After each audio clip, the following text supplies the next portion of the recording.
দর্শক বন্ধু, তোমরা কি সূত্রের সাহায্যে প্রিন্সেস কাট ব্লাউজ কাটিং শিখতে চাও? তো চলো দেখে নাও আমার এই ভিডিওটি। আমি এই ভিডিওটি এই মডেল দেখিয়ে করব। আমি এই মডেলের মাধ্যমে দেখাবো দুটো বেস্টের দূরত্ব কত নেব, এখান থেকে বেস্ট পয়েন্ট কিভাবে নেব এবং গোটা ব্লাউজটা কিভাবে কাটবো। তো প্রথমে দেখো, আমি এইখানে সেলাই মার্জিনের জন্য একটা দাগ দিয়ে দিলাম। এইখান থেকে আমি সোজা লম্বার মাপ নিয়ে নিলাম 15 ইঞ্চি। এই দাগটিকেও সোজা করে টেনে দিলাম। এইখান থেকে আমি তিরার মাপ নিয়ে নেব। এইখান থেকে দেখো তিরার মাপ নিলাম 6 ইঞ্চি। হুবহু সেম ওইখানে ফিতাটা নিচু করে দিলাম, নিয়ে এইখানে আমি 6 ইঞ্চি আর্মহোল নামিয়ে দিলাম। এবার দাগটিকে ওইখান থেকে সোজা করে দিয়ে বেস্টের জন্য মার্ক করে দিলাম। বেস্টের 4 ভাগের 1 ভাগ এইখানে আমি নিয়ে নেব দেখো 9 ইঞ্চি, যেহেতু এটা 36 সাইজের ব্লাউজ। 1.5 ইঞ্চি নিয়ে নিলাম সেলাই মার্জিন। এবার আমি একইভাবে কোমরের 4 ভাগের 1 ভাগ নিয়ে নেব নিচে। কোমরের 4 ভাগের 1 ভাগ 8 ইঞ্চি, 1 ইঞ্চি টেকিন 1.5 ইঞ্চি সেলাই মার্জিন নিয়ে একটা মার্ক করে দিলাম। এবার স্কেলের সাহায্যে সুন্দর করে আমি দাগগুলিকে দেখো মিলিয়ে দিলাম। এবার কোনা থেকে 1 ইঞ্চি উঠিয়ে নিলাম।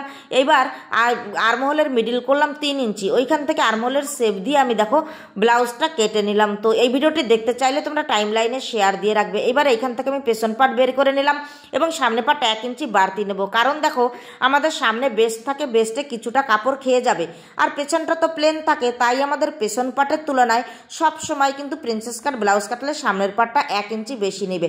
আমি কিন্তু এখানে 1 ইঞ্চি বেশি নিয়েছি। এইবার দেখো 1/2 ইঞ্চি ঢুকিয়ে দিয়ে আর্মহোলের শেপ দিয়ে দিলাম।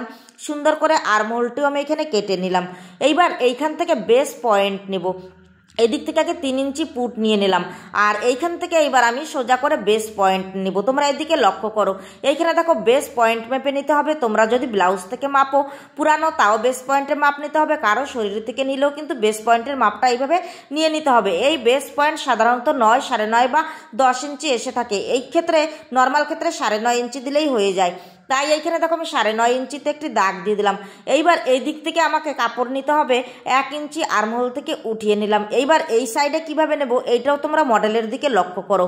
দেখো এইখানে আমাদের প্রথমে দুটো বেস্টের দূরত্ব মেপে নিতে হবে। দূরত্ব মেপে যদি তোমরা নাও তাহলে তো খুবই ভালো হয়। তাহলে তোমরা দুটো বেস্টের দূরত্ব কিন্তু একদম পেয়ে যাবে। আর না হলে বেস্টটাকে তোমরা 10 ভাগ করবে, 10 ভাগের 1 ভাগ। যদি 40 সাইজ হয় তাহলে কিন্তু 4 ইঞ্চি আসে, 40কে 4 দিয়ে ভাগ করলে।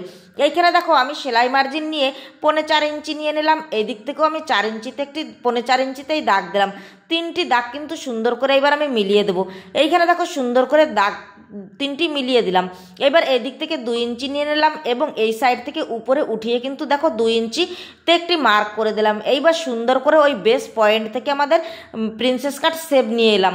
এবার দেখো এইখানে যেহেতু 2 ইঞ্চি আমাদের সেলাই বা কাটিংয়ে চলে যাবে, তাই আমাকে এইখান থেকে বাড়তি আরও 2 ইঞ্চি নিয়ে নিতে হবে। নিয়ে কিন্তু আমি সুন্দর করে একদম স্কেলের সাহায্যে দেখো মিলিয়ে দিলাম।